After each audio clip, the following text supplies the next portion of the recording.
ആദ്യം നമുക്ക് മെറുത്ത് എന്ന് പറഞ്ഞ സ്ഥലത്ത് പോകണം. അപ്പോൾ അവിടത്തേക്കുള്ള ബസ് ഇതേ കിടപ്പുണ്ട്. ഇവരെന്ത് പറയുന്നൊന്നും മനസ്സിലാവുന്നില്ല. ഒരിക്കൽ പറയുന്നു അവിടെ ഇരിക്കാൻ, ഒരിക്കൽ പറയുന്നു ഇവിടെ ഇരിക്കാൻ. ഓട്ടോയ്ക്ക് അവർ ചോദിച്ചത് അതുവരെ പോകാനായിട്ട് 1000 രൂപ. ഇതിങ്ങനെ കുലുങ്ങുന്നുണ്ട്. ഹോട്ടലൊന്നും ആർക്കും അടുക്കാനേ പറ്റത്തില്ല. ശത്രുക്കളൊക്കെ താഴേന്ന് വരുമ്പോഴേ പുള്ളിക്ക് അറിയാൻ പറ്റും. നമ്മൾ ട്രാവൽ ചെയ്ത് തുടങ്ങിയിട്ട് ആദ്യത്തെ ലെഫ്റ്റ് കിട്ടി. അപ്പോൾ ഞങ്ങൾ നേരെ ഈ വണ്ടിയിൽ പൂനെ പോവാണ് ഗൈസ്. പെട്ടെന്ന് ഞങ്ങൾക്ക് ഈ വണ്ടി കിട്ടി. ഇനി ഞങ്ങൾ പ്ലാൻ മാറി നേരെ പൂനെ. Good morning guys. അപ്പോൾ അതെ ഞങ്ങളുടെ ഫസ്റ്റ് ടെൻറ്റ് എക്സ്പീരിയൻസ് ആയിരുന്നു. മാളുവിൻ്റെ ഫസ്റ്റ്, ഞങ്ങളുടെ ഒരുമിച്ചുള്ള ഫസ്റ്റ് ടെൻറ്റ് എക്സ്പീരിയൻസ് ആയിരുന്നു ഗൈസ്. അപ്പോൾ നല്ലൊരു അടിപൊളി ഉറക്കത്തിന് ശേഷം ഞങ്ങൾ എണീച്ചു. കുഴപ്പമൊന്നുമില്ല കേട്ടോ, ഇടയ്ക്ക് പട്ടി വരെ കുറച്ചിട്ടുണ്ടായിരുന്നു ഇത് കണ്ടിട്ട്. അല്ലാതെ കുഴപ്പമൊന്നുമില്ല, നന്നായിട്ട് ഉറങ്ങാൻ പറ്റി. ഡിസ്റ്റർബൻസ് ഒന്നും ഇല്ലേ ഉറങ്ങാനായിട്ട്, രണ്ടുപേർക്ക് സുഖമായിട്ട് ഉറങ്ങാം. ഇനി ഞങ്ങൾ ഇവിടുന്ന് റായ്ഗഡ് ഫോർട്ടിലോട്ടാണ് പോകുന്നത്. അപ്പോൾ ഇനി ഞങ്ങൾ ഫ്രഷൊക്കെ ചെയ്ത് ഫുഡൊക്കെ കഴിച്ചിട്ട് നേരെ റായ്ഗഡിലോട്ട് പോവാണ്.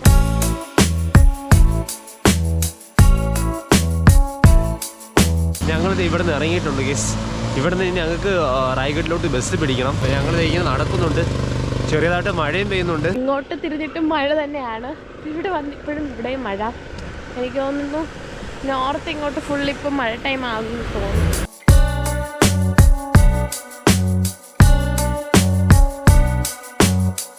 ഇവിടുന്ന് ഒരു 5 മിനിറ്റ് നടക്കാറുണ്ട്. അവിടെ നിന്ന് നമുക്ക് മെറുത്ത് എന്നൊരു സ്ഥലത്ത് ബസ് കിട്ടും. അവിടെ നിന്ന് അടുത്ത് പഞ്ചാടൻ എന്ന് പറഞ്ഞ സ്ഥലത്തോട്ട് അടുത്ത് പോകണം.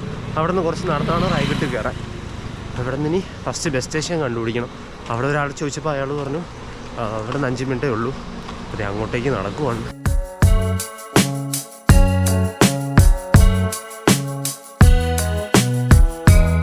ആദ്യം നമുക്ക് മെറുത്ത് എന്ന് പറഞ്ഞ സ്ഥലത്ത് പോകണം. അപ്പോൾ അവിടത്തേക്കുള്ള ബസ് ഇതേ കിടപ്പുണ്ട്.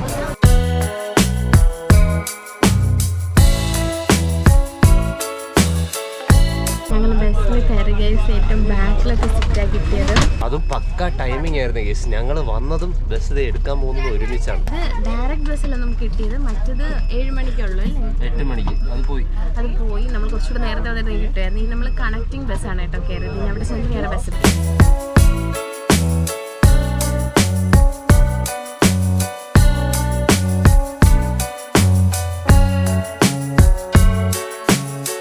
അപ്പം ഞങ്ങൾ മഹാട് സ്റ്റേഷനിൽ എത്തിയായിരുന്നു. നേരത്തെ ഞങ്ങൾ പറഞ്ഞത് മെഹറത്ത് എന്നാണ് പറഞ്ഞത്, അതല്ല മഹാടായിരുന്നു സ്റ്റേഷൻ, തെറ്റിപ്പോയതായിരുന്നു.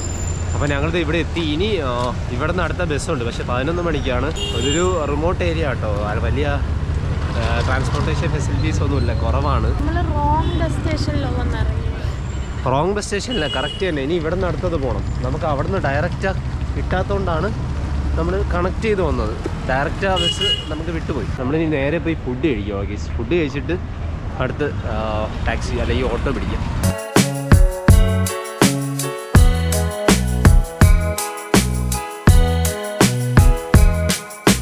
അപ്പോൾ ഗൈസ് ഞങ്ങളിത് ഫുഡ് കഴിക്കാനായിട്ട് ഇവിടെ എത്തിയിട്ടുണ്ട്. അപ്പോൾ ഞങ്ങൾ ചപ്പാത്തിയൊക്കെ നോക്കിയാൽ വന്നത്. ചപ്പാത്തിയൊന്നും കിട്ടാനില്ല. അവിടെ ഇഡ്ഡലി വടയൊക്കെ കിട്ടുന്നുണ്ട്, അവിടെ ഉണ്ട്, സൗത്ത് ഇന്ത്യൻ ഡിഷ് ഉണ്ട്. പക്ഷേ അതുകൊണ്ട് രാവിലെ കഴിക്കാനായിട്ടേ ഒരു മടുപ്പ്. അങ്ങനെ ഇവിടെ ചപ്പാത്തി തപ്പി ഇവിടെ എത്തി. കുറച്ചൊരു വില്ലേജ് ഏരിയ പോലെയാണ്, പക്ഷേ ഇവിടെ അത്ര വലിയ ഡെവലപ്മെൻറ്റ്സ് ഒന്നും വന്നിട്ടില്ല.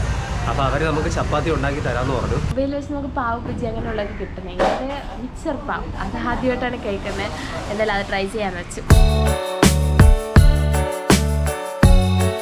ഇതാണ് മിക്സർ പാവ്, നമുക്ക് നോക്കാം.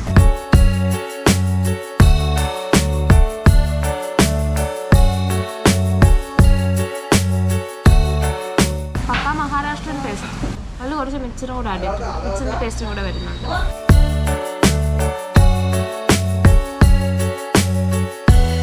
അപ്പോൾ ഗൈസ് ഞങ്ങൾ കഴിച്ചിട്ട് ഇറങ്ങി. അപ്പോൾ ഇപ്പോൾ 11 മണി ആവാറായി. ഞങ്ങൾ കുറച്ച് നേരം അവിടെ ഇരുന്നു. ഇനി ഇവിടുന്ന് ബസ്സിൽ പോകാമെന്ന് വിചാരിച്ചു. 11 മണിക്കാണ് ബസ്. അപ്പം ഇനി അരമണിക്കൂറേ ഉള്ളൂ. അവിടെ എത്തുമ്പോൾ തന്നെ ഒരു 15 മിനിറ്റ് എത്തും. എന്നിട്ട് ബസ്സിൽ കയറി പോകാമെന്ന് വിചാരിച്ചു.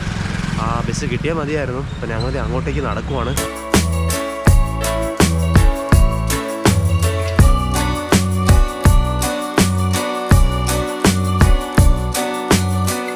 കട്ട പോസ്റ്റാണ് കേസ്. ഇവരെന്ത് പറയുന്നൊന്നും മനസ്സിലാവുന്നില്ല.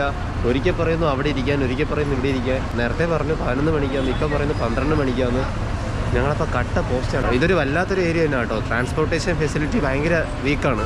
ചിലപ്പോൾ ബസ് കുറവ് റൂട്ടുള്ളതായിരിക്കും നമ്മൾ പോകാൻ ഉദ്ദേശിക്കുന്ന സ്ഥലം. റായ്ഗഡ് കുറച്ച് ഫേമസ് ഏരിയ എന്നാണ് എൻ്റെ ഒരു അറിവ്. ബസ് സ്റ്റേഷനൊക്കെ ഉണ്ടോ, ഭയങ്കര മോശമാണ്. ബസ് സ്റ്റാൻഡ് എന്നൊരു കൺസെപ്റ്റേ അല്ലെന്ന് തോന്നുന്നു. കുറേ ബസ് കൊടുത്തിരിക്കുന്നു, ഒരു ബസ് സ്റ്റേഷൻ എന്ന് പറയുന്നു. സ്റ്റിൽ നോട്ട് ഡെവലപ്ഡ് ഇവിടെ.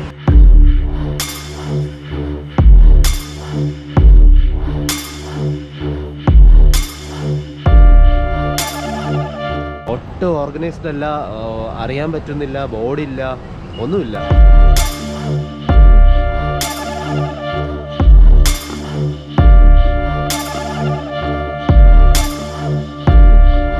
ഇവിടെ പുറത്തുനിന്ന് വരുന്നവർ പെട്ടു. ചോദിച്ചാൽ അവർ നേരെ പറഞ്ഞു തരുന്നില്ല, മനസ്സിലാക്കി തരുന്നില്ല.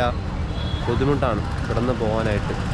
പിന്നെ ബസ് അവൈലബിലിറ്റിയും കുറവാണ്. രാവിലെ ഒരു 8 മണിക്ക് പോയാൽ അടുത്ത ബസ് 12 മണിക്കാണ്. ഇവിടെ ഇറങ്ങി ഇനി ടാക്സിയോ ഷെയർ ഓട്ടോ അങ്ങനെ എന്തെങ്കിലും കിട്ടുമെന്നൊക്കെ നോക്കാൻ വേണ്ടി പോവുകയാണ് ഗസ്.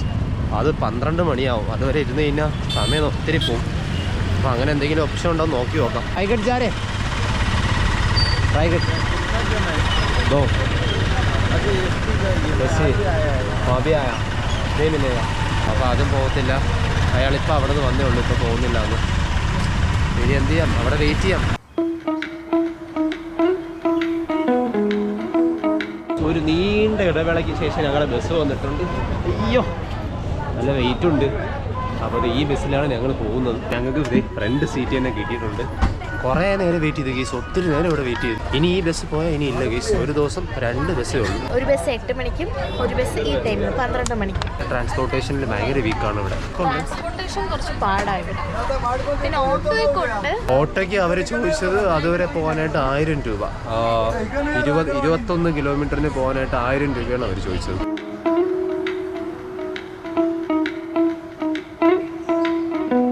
നമ്മുടെ അടുത്തത് ഒരു അപ്പൂപ്പനൊക്കെ വന്നു കേട്ടോ.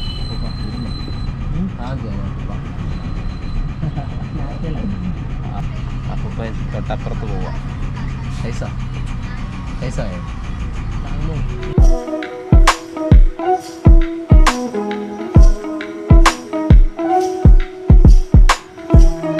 ഞങ്ങളിവിടെ എത്തി കേട്ടോ. ആദ്യം ഇവിടെ ബാഗ് എവിടെയെങ്കിലും ഒന്ന് വയ്ക്കണം. ദേ ഈ ചേട്ടൻ ഇവിടെ വെച്ചോളാനാണ് പറയുന്നത്. അപ്പം വച്ച ശേഷം അടുത്ത പ്ലാൻ എന്താണെന്ന് നമുക്ക് നോക്കാം. നമ്മളവിടെ ബാഗ് വെച്ച് കേട്ടോ. ഇനി ഇവിടെ റോപ്പ് വേ ഉണ്ടെന്നാണ് പറയുന്നത്. അപ്പോൾ പിന്നെ നമുക്ക് റോപ്പ് വേ കയറി മുകളിൽ പോകാം. ടിക്കറ്റ് എടുക്കാം ആദ്യം പോയി. എൻ്റെ കുറേ നാളത്തെ ആഗ്രഹമായിരുന്നു റോപ്പ് വേയിൽ പോകണം. ഇത്രയും നാളും അത് സാധിച്ചിട്ടില്ല. അതെ ഫസ്റ്റ് ടൈം അങ്ങനെ റോപ്പ് വേ പോകാൻ പോവുകയാണ്. അപ്പോൾ ഇവിടെ നിന്ന് ടിക്കറ്റ് എടുക്കണം. അപ്പ് ആൻഡ് ഡൗൺ ടിക്കറ്റ് കിട്ടും കേട്ടോ. 1 വേ ആണെങ്കിൽ 215 ആണ്, 2 വേ ആണെങ്കിൽ 315 ആണ്. സീനിയർ സിറ്റിസന് 210 ആണ്. ഞങ്ങൾ ടിക്കറ്റ് എടുത്തിട്ടുണ്ട്. ഇനി നേരെ അപ്പുറത്ത് പോകണം. അവിടെ ടിക്കറ്റ് കാണിച്ചിട്ട് നേരെ റോപ്പ് വേ കയറി മേളിലോട്ട്. അപ്പം ഞങ്ങളിത് ഇതിൻ്റെ അകത്തോട്ട് കയറുവാണ്. ഇങ്ങനെ നല്ല ആട്ടമൊക്കെ ഉണ്ട് കയറുമ്പോൾ.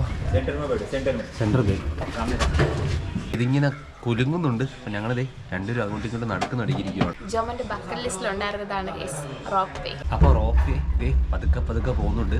നല്ല കുലുക്കം ഉണ്ടല്ലേ ഇത്. ഇപ്പോഴാണോ കുലുക്കം മാറി. ഇങ്ങനെ കിടന്ന് ആടിക്കഴിഞ്ഞാൽ എനിക്ക് മോശം സിക്നസ്.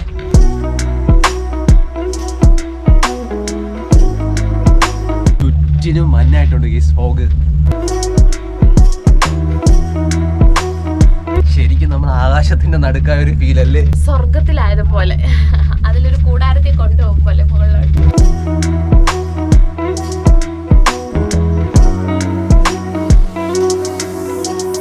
എൻഡിലെത്താറാകുമ്പോൾ നമുക്കൊരു പിന്നെ ഒരു കുലുക്കം കിട്ടും കേട്ടോ. അതുവരെ കുഴപ്പമില്ല. അങ്ങനെ ഞങ്ങളത് റോപ്പയിൽ നിന്നൊക്കെ ഇറങ്ങിയത് ഇനി അങ്ങോട്ട് ഫോർട്ടിലോട്ട് പോവുകയാണ്. ഇവിടെയും കോടമഞ്ഞ് തന്നെയാണ് ഗീസ്. ഞങ്ങൾ എവിടെ ചെന്നാലും കോടമഞ്ഞ് മാത്രമേ ഉള്ളൂല്ലോ. മത്തേരിൽ ഞങ്ങൾ ഫുള്ള് കോടയിലായിരുന്നതുകൊണ്ടാണ് അടുത്ത സ്പോട്ട് നോക്കുമ്പോൾ കോട വരരുതെന്ന് വിചാരിച്ച് സ്പോട്ട് സെലക്ട് ചെയ്തത്. ഇവിടെ വന്നപ്പോൾ ഇവിടെയും കോട. ഇതാണ് നമ്മുടെ സ്പോട്ട് ഫുള്ള്. ഇത്രയും ഒരു ലൊക്കേഷൻ ഉണ്ട് കണ്ടോ. ഇവിടെ നിന്ന് തുടങ്ങി ഇത് ഇത്രയും സ്ഥലങ്ങളുണ്ട്. ഇത് ഫുള്ളും നമ്മൾ പോകാൻ പോവാണ്. കാണാൻ പറ്റുമെന്ന് അറിയത്തില്ല, ഫോഗുണ്ട്. ഇതാണ് റായ്ഗഡ് ഫോർട്ടിൻ്റെ ഒരു ഹിസ്റ്ററി. അപ്പോൾ ഇതിൻ്റെ ഹിസ്റ്ററി എന്താണെന്ന് വെച്ച് കഴിഞ്ഞാൽ നമ്മുടെ ഛത്രപതി ശിവാജി മഹാരാജ് പുള്ളി ഭരിച്ചൊരു കിങ്ഡം ആണ്. പുള്ളിയുടെ ഒരു പെർമനൻ്റ് ആയിട്ടുള്ളൊരു കിങ്ഡം ആയിരുന്നു ഇത്. ഇവിടെ നിന്നായിരുന്നു പുള്ളി ഭരിച്ചുകൊണ്ടിരുന്നത്. പിന്നെ പുള്ളി മരണപ്പെട്ടതിന് ശേഷം ഇത് പിന്നെ ബ്രിട്ടീഷ് ആർമിയൊക്കെ വന്നല്ലോ. ബ്രിട്ടീഷുകാരൊക്കെ വന്നിട്ട് 1818 ബ്രിട്ടീഷുകാർ ഏറ്റെടുത്തു. പിന്നെ അവരുടെ കയ്യിലായിരുന്നു. അതിനുശേഷം പിന്നെ ഇങ്ങനെ മഹാരാഷ്ട്ര ഗവൺമെൻറ്റിൻ്റെ ഒരു ടൂറിസ്റ്റ് പ്ലേസായി മാറിയത്.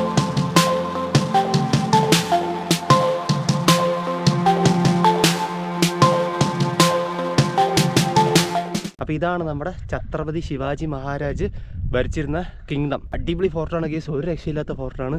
ഈ ഫോർട്ടിലൊന്നും ആർക്കും അടുക്കാനേ പറ്റത്തില്ല. ശത്രുക്കളൊക്കെ താഴേന്ന് വരുമ്പോഴേ പുള്ളിക്ക് അറിയാൻ പറ്റും. അതായത് ഒരു വലിയ മലയുടെ മണ്ടയ്ക്ക് ഒരു വലിയൊരു ഫോർട്ട്. നല്ല കിതക്കുന്നുണ്ട് സ്റ്റെപ്പ് കയറുമ്പം. എന്താണെന്നറിയില്ല, ഇത്രയും സ്റ്റെപ്പ് കയറിയപ്പോൾ തന്നെ തളർന്നു. ഇനിയുണ്ട് സ്റ്റെപ്പ് കയറാൻ. അത്രയും സ്റ്റെപ്പ് കൂടെ നമുക്ക് കയറണം കേട്ടോ.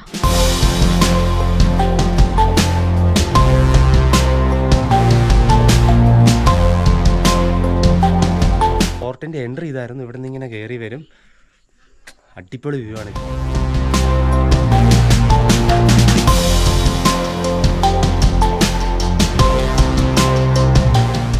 എന്താല്ലേ പണ്ടത്തെ കാലത്ത് ഒരു വലിയ കോട്ട നിർമ്മിക്കുക, ആ കാലത്ത് ഇത്രയും വലിയ കോട്ടയൊക്കെ നിർമ്മിക്കുക എന്ന് പറഞ്ഞാൽ അമേസിങ്. അതും അമേസിങ് വ്യൂ ഇല്ലേ.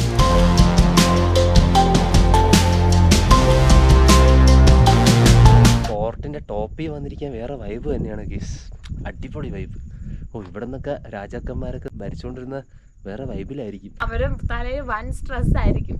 അപ്പോൾ വൻ വൈബിൽ ഭരിച്ചോണ്ടിരിക്കണം. യോ യോ അവിടെ പോടാ, യോ യോ.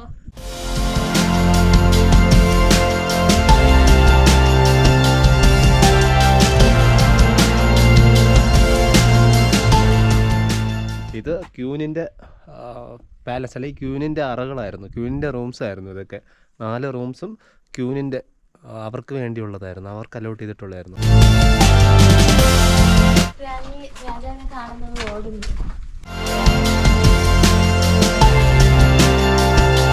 ഇവിടുന്ന് സ്റ്റെയർ ഇറങ്ങുമ്പോൾ ഒക്കെ കാണാൻ എന്ത് രസമല്ലേ. കാണുമ്പം വൻ വ്യൂ ആണ്. നമ്മൾ ആ പണ്ടത്തെ ആ ഒരു കൊട്ടാരത്തിൽ നിൽക്കുന്ന ആ ഒരു ഫീലുണ്ട് കേട്ടോ.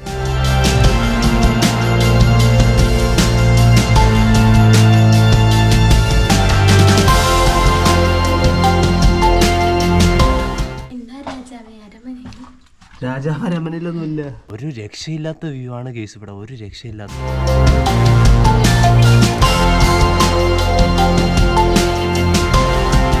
ഇവിടെ കൂടെ ഒരു ചെറിയ വഴി കിടക്കുന്നുണ്ട്, അങ്ങോട്ടേക്ക് പോയി നോക്കാം.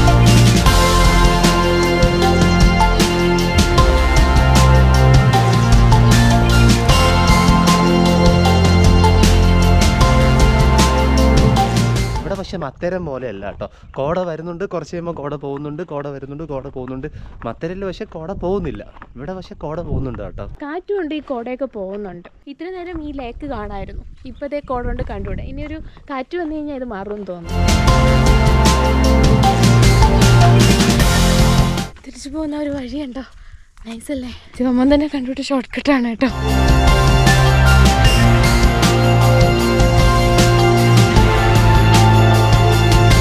അപ്പോൾ ഇത് കേസ് ഞങ്ങളിത് ഇവിടെ നിന്ന് ഇറങ്ങാൻ പോവാണ്. ഇനി ഇവിടെ നിന്ന് താഴെ പോയിട്ട് വേണം ബസ് പിടിക്കാൻ. 4 മണി കഴിയുമ്പോൾ ബസ് പോകും. ഇപ്പം 3:30 ആയിട്ടുണ്ട്. ഇനി റോപ്പയിൽ പോയിട്ട് ഞങ്ങൾക്ക് ബാഗ് എടുത്തുകൊണ്ട് പെട്ടെന്ന് പോയി ബസ് പിടിച്ചില്ലെങ്കിൽ ഞങ്ങൾ ഇന്നിവിടെ ട്രാപ്ഡ്. കാരണം അതിനെ പിന്നെ ബസ്സില്ല. 3:30 കഴിഞ്ഞു. അതാ അപ്പോൾ ഞങ്ങൾ അവരടുത്ത് നിന്ന് പറഞ്ഞു ഞങ്ങൾക്ക് പെട്ടെന്ന് പോകണം, റോപ്പേ എടുക്കണം. അപ്പോൾ ഇതിൽ ഫുള്ളായാൽ മാത്രമേ അവരെ എടുക്കത്തുള്ളൂ കേസ്. അപ്പോൾ ഞങ്ങൾ റിക്വസ്റ്റ് ചെയ്ത് ഞങ്ങൾക്ക് പോകണം, പോകാതെ വേറെ വഴിയില്ല. അപ്പോൾ അവർ പറഞ്ഞു പോവാമെന്നും പറഞ്ഞു ദേ എടുക്കാമെന്ന് പറഞ്ഞിട്ടുണ്ട് കേട്ടോ. അപ്പോൾ നമ്മളിത് അങ്ങോട്ട് താഴോട്ട് പോവുകയാണ്. 4 മണിക്ക് ബസ് എടുക്കും. അപ്പോൾ അവിടെ നിന്ന് ബാഗ് എടുത്ത് കുറച്ച് ദൂരം പോകാറുണ്ട്.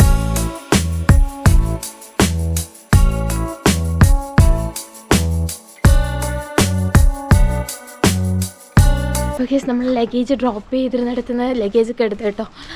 4 മണിക്കാണ് ബസ്. എല്ലാവരും പറയുന്നു ഇതുവരെ വന്നിട്ടില്ല എന്ന്. വേഗം പോയി ബസ് സ്റ്റോപ്പിൻ്റെ അവിടെ നിൽക്കണം കേട്ടോ. നമ്മന്തേ പോകുന്നുണ്ട്. നമ്മളിത് അവിടെ നിന്നാണ് വന്ന് ടോപ്പിൽ നിന്നുണ്ടോ, അവിടെ നിന്ന് റോപ്പ് പോകുന്നുണ്ടോ, അവിടെ നിന്നാണ് നമ്മളിങ്ങനെ വന്നത്. മുകളിൽ നിന്ന് വരുമ്പോൾ ഈ വഴിയൊക്കെ ഈ ഗ്രാമം മൊത്തം ഫുള്ള് നന്നായിട്ട് കാണാൻ പറ്റുന്നുണ്ടായിരുന്നു. ഞങ്ങളിത് അങ്ങന്ന് ഇതുവരെ എത്തി. ഇനി കുറച്ച് ദൂരം കൂടെ ഉണ്ട് ബസ് കിട്ടാനായിട്ട്.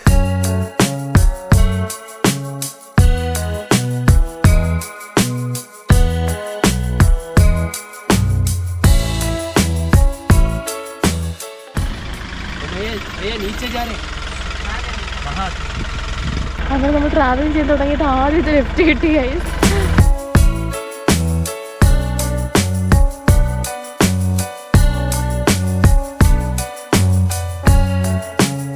അങ്ങനെ ഞങ്ങളിത് ലിഫ്റ്റ് അടിച്ച് പോവാണ്. ഈ ചേട്ടനാണ് ലിഫ്റ്റ്. നല്ല രസമുണ്ട് ഈ വണ്ടി ഇരിക്കാൻ. ഞാൻ ആദ്യമായിട്ടാണ് ഇങ്ങനെ വണ്ടി കയറുന്നത്. എപ്പോഴും വിചാരിക്കുന്നത് വണ്ടിക്ക്.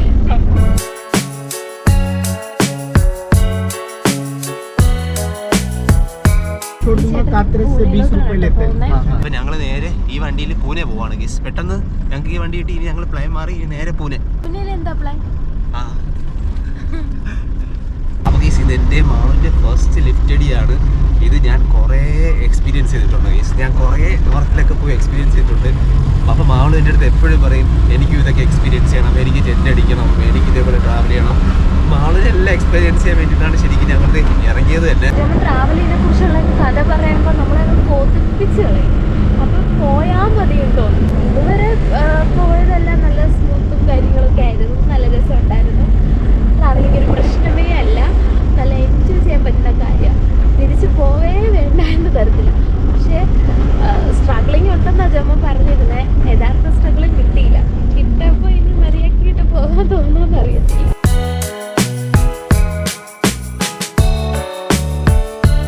ഇവിടെ നിന്ന് 110 കിലോമീറ്റർ ഉണ്ട് പൂനെക്ക്.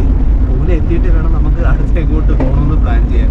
ഇങ്ങനെ പൂനെ പോകണമെന്നോ അല്ലെങ്കിൽ നെക്സ്റ്റ് എന്താണ് പ്ലാൻ ഇല്ല. ഞങ്ങൾ താഴെ ഞങ്ങൾ എവിടെന്നാ കയറി അവിടെ എത്തിയിട്ട് പ്ലാൻ ചെയ്യാമെന്നുള്ള പരിപാടിയായിരുന്നു. അപ്പോൾ ഇനി എന്തായാലും പൂനെ ചെന്നിട്ടായിരിക്കും നമ്മൾ അടുത്ത പ്ലാനിങ് അല്ലേ.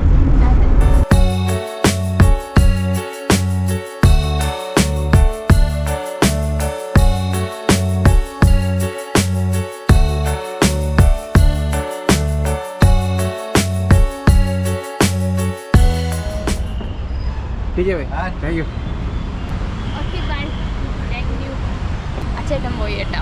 നമ്മൾ കത്രച്ചിലെത്തി ഗൈസ്. ഇനി ഇവിടെ നിന്ന് ഒരു ബസ് പിടിച്ച് നമ്മൾ പൂനെ സ്റ്റേഷനിലോട്ട് പോകണം. ഞങ്ങൾ അങ്ങനെ പൂനെ റെയിൽവേ സ്റ്റേഷൻ പോകാനുള്ള ബസ്സിലോട്ട് കയറിയിട്ടുണ്ട്. ഇനി അവിടെ ചെന്നിട്ട് വേണം അടുത്ത് എന്ത് പ്ലാനെന്ന് തീരുമാനിക്കാൻ.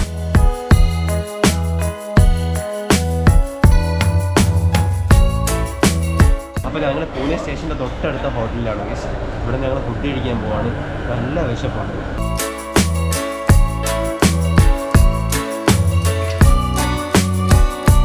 ഞങ്ങളിത് കഴിച്ചിട്ട് ഇറങ്ങി. ഇത് റെയിൽവേ സ്റ്റേഷനിലോട്ട് പോകുന്നുണ്ട്. ഞങ്ങളിത് പൂനെ റെയിൽവേ സ്റ്റേഷനിലാണ്. ഇപ്പോൾ ഞങ്ങളിനി എങ്ങോട്ട് പോകണമെന്ന് ഞങ്ങളിത് ഇവിടെ നിന്ന് പ്ലാൻ ചെയ്യുകയാണ് ഗീസ്. ഇന്നത്തെ ദിവസം ഒരു അടിപൊളി ദിവസമായിരുന്നു. ഞങ്ങൾ ആ ഹോട്ടലിലൊക്കെ പോയോണ്ടല്ലോ, അടിപൊളി എക്സ്പീരിയൻസ് തന്നെയായിരുന്നു. ഇന്നത്തെ ഐറ്റിനറി സൂപ്പറായിരുന്നു ഗൈസ്.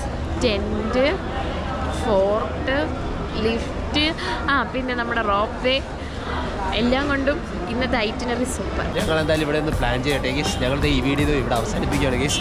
അപ്പോൾ ഞങ്ങളുടെ വീഡിയോ നിങ്ങൾക്ക് ഇഷ്ടപ്പെട്ടെങ്കിൽ ലൈക്ക് ചെയ്യുക, സബ്സ്ക്രൈബ് ചെയ്യുക, കമൻറ്റ് ചെയ്യുക, ഷെയർ ചെയ്യുക. അപ്പോൾ ബൈ.